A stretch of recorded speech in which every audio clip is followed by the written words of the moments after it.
ओम श्री गणेशाय नमः। आप सभी का हमारे YouTube चैनल पर हार्दिक स्वागत है। आज बुधवार के दिन आइए सुनते हैं गणेश जी की पौराणिक कथा। आज की कथा में हम जानेंगे भगवान गणेश को तुलसी क्यों नहीं चढ़ाई जाती है। साथ ही यह भी जानेंगे कि गणेश जी के विवाह की कथा। तो प्रेम से बोलिए गणेश जी महाराज की जय। एक बार देवी तुलसी विवाह हेतु वह वर ढूंढने के लिए तीर्थ यात्रा पर निकली थी और ढूंढते ढूंढते वह गंगा के किनारे पहुंच गए। उस वक्त गणेश भगवान गंगा किनारे तप कर रहे थे। उन्हें देखते ही देवी तुलसी मोहित हो गई और उनके मन में गणेश भगवान से विवाह की इच्छा उत्पन्न हुई। गणेश जी के पास जाकर उनका ध्यान भंग कर दिया। ऐसा माना जाता है कि उस वजह से मैं विवाह नहीं कर सकता।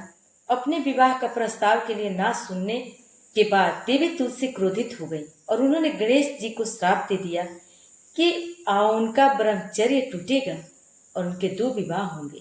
इस बात पर गणेश भगवान भयंकर क्रोधित हो उठे, क्योंकि एक तो वह स्त्री है, इसलिए ध्यान भंग करने पर भी गणेश जी ने कुछ नहीं कहा और इतनी विनम्रता से बात करने पर भी उन्हें श्राप दिया गया। फिर गणेश जी ने भी देवी तुलसी को श्राप दिया कि तुम्हारा विवाह शंखचूड़ नामक असुर के साथ होगा। एक देवी होकर भी उनका विवाह एक राक्षस से होगा। वह जानकर देवी तुलसी विचलित हो गई और विनायक जी से इस कठोर श्राप से मुक्ति दिलाने की क्षमा याचना करने लगी। फिर तुलसी देवी पर दया आ गई और वो बोले, मेरा श्राप तो बदल नहीं सकता, वह तो सच होकर ही रहेगा, लेकिन अगले जन्म में तुम एक पेड़ बनोगी और भगवान विष्णु को अत्यंत प्रिय होगी। उनकी पूजा में भी तुम्हारा एक महत्वपूर्ण स्थान रहेगा और कलयुग के इंसानों को तुम मोक्ष का मार्ग दिखाओगी। लेकिन तुमने मेरा तप भंग किया है और मुझे ब्रह्मचारी होकर भी 2 विवाह का श्राप भी दिया है, इसलिए मेरे किसी भी प्रकार की पूजा में तुम निषेध होगी। इस प्रकार देवी तुलसी गणेश भगवान की पूजा में निषेध हो गई। तो प्रेम से बोलिए गणेश जी महाराज की जय।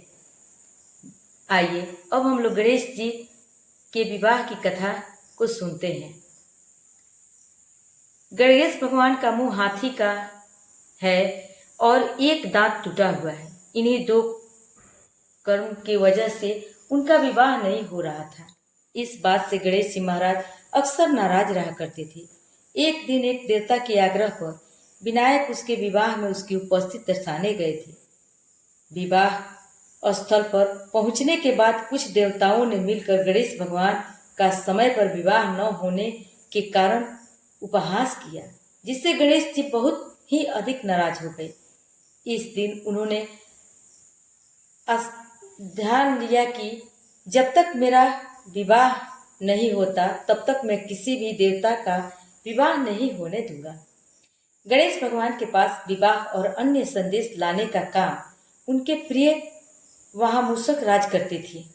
अब मूषक राज जब भी किसी देवता के विवाह का समाचार लाते और गणेश जी से आदेश देते और मूषक राज अपनी से साथ जाकर उन्हें विवाह के मंडप में गिराकर तहस नहस करते,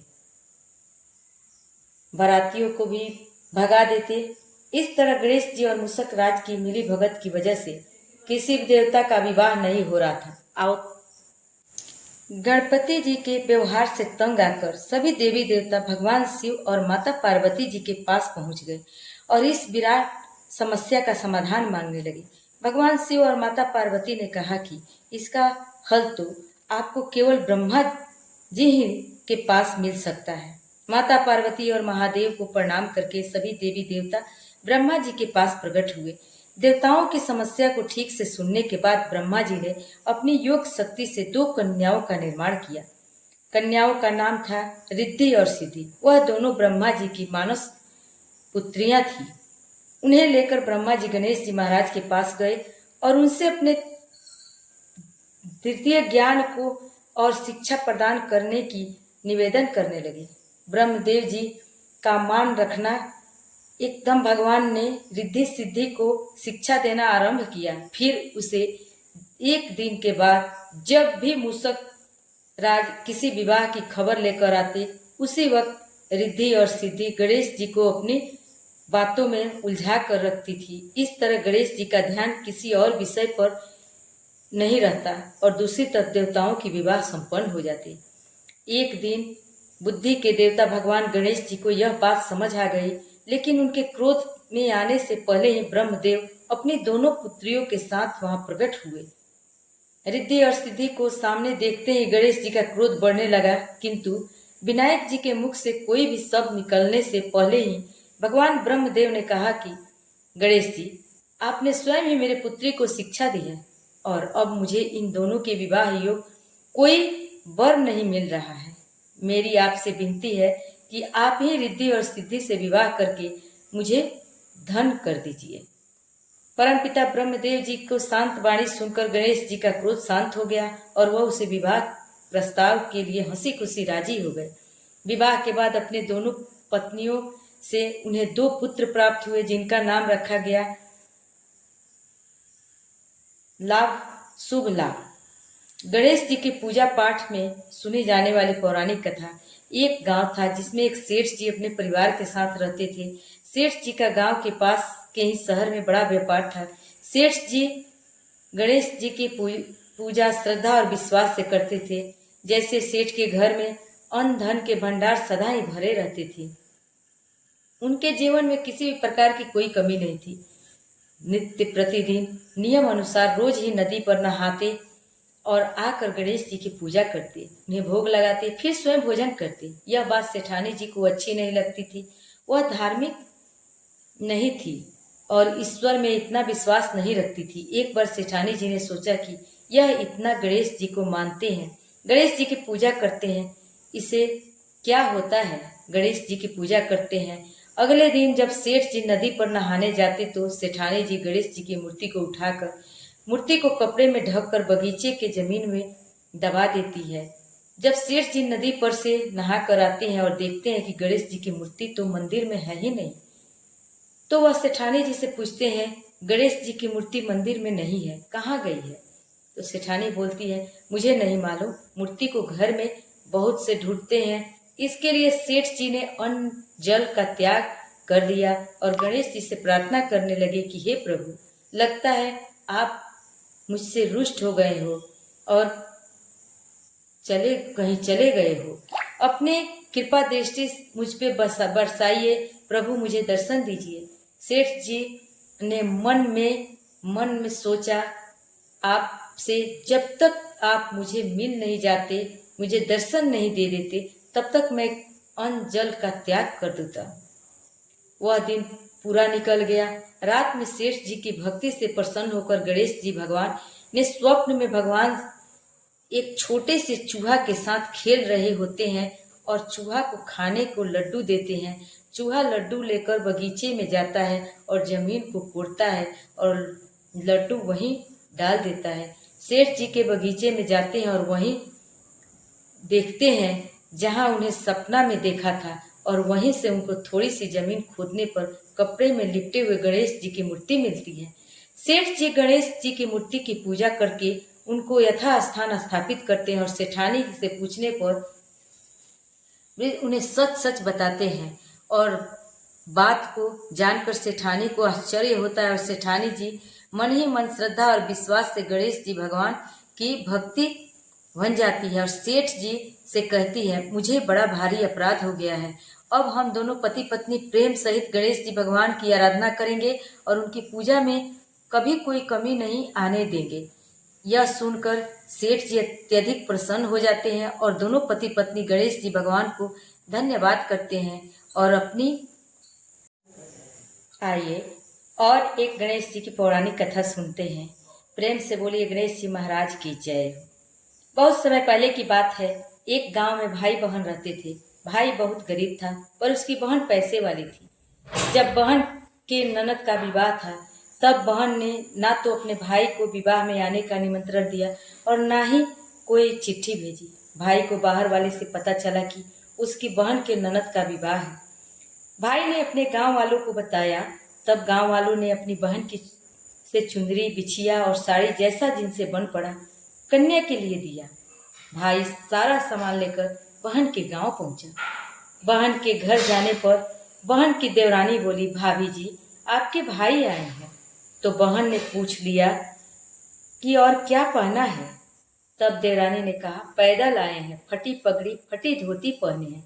तो बहन बोली, मेरे ससुर हवेली के सामने दुकान में बैठे हैं, मुझे शर्म आती है, भाई को बोलो पीछे के दरवाजे से आए। भाई के आते ही बहन ने भाई को एक कमरे में बंद कर बाहर से ताला लगा दिया। एक तरफ लड़की का विवाह हो रहा था, गाजे बाजे बज रहे थे, अतिथियों को भोजन कराया जा रहा था, और दूसरी तरफ भाई को कोई भी पानी तक पूछने वाला नहीं था। तभी भांजे की बहू को दया आई और उसने दरवाजा खोल दिया। दरवाजा खोलते ही भाई वहां से भागा। 2 दिन के भूखे प्यासे रहने के कारण उसे चक्कर आने लगे। रास्ते में एक गणेश जी का मंदिर था, वहां जाकर वो गिर गया और रोते रोते गणेश जी भगवान को अपनी व्यथा सुनाई और बोला, हे गणेश जी महाराज, आज मेरी गरीबी के कारण से मेरी सगन बहन ने मुझे धिक्कार दिया। घर जाने पर मेरी पत्नी, मेरे बच्चे जब पूछेंगे कि विवाह से क्या मिठाई लेकर आए हो, तो मैं क्या जवाब दूंगा। तब गणेश जी को उस पर दया आ गई और गणेश जी भगवान बोले, मेरे बगीचे से ककड़ी और तरबूज तोड़कर ले जा। तब भाई ने ककड़ी तोड़कर झोला भर लिया और अपने घर गया। घर जाते ही बच्चों ने पूछा, पिताजी बुआ के यहाँ से हम लोगों के लिए क्या लाए हो? झोला खोलते ही छोटे तरबूज सोने के गेंद में बदल गए, बाकी तरबूज काटने से हीरे मोती निकले। पत्नी बोली, आप बहन के घर से इतना कुछ क्यों लाए? आपकी बहन ने हम लोगों को बहुत ज्यादा दे दिया। भाई ने कुछ भी जवाब नहीं दिया। गणेश जी भगवान की कृपा से उसके दिन बदल गए। भाई का काम धंधा जोरों से चलने लगा। धीरे धीरे गहने कपड़े रहने के लिए मकान बन गए।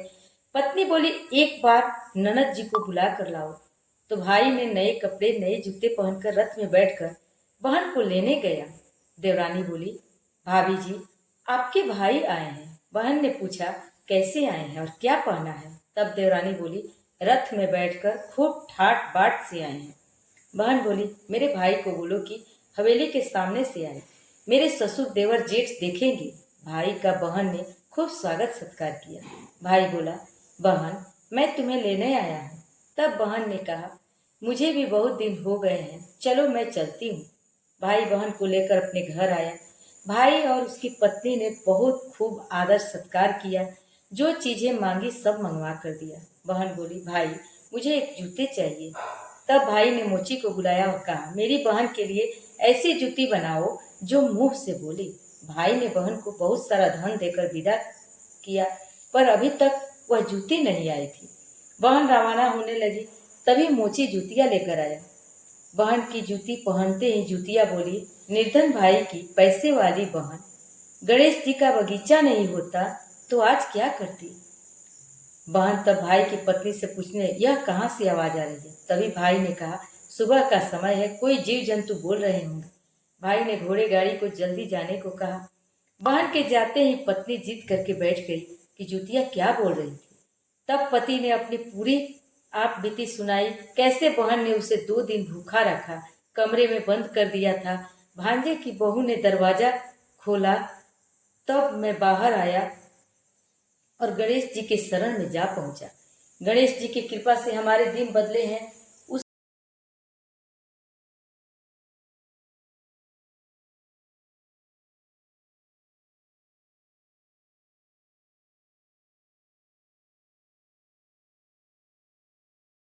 फिर दोनों गणेश जी के आगे झुककर प्रणाम करते हैं और जयकारा लगाते हैं, हे गणेश जी महाराज, जैसी कृपा आपने गरीब भाई पर की, वैसे ही अपने सभी भक्त जनों पर अपनी कृपा बनाए रखना। तो प्रेम से बोलिए, गणेश जी महाराज की जय।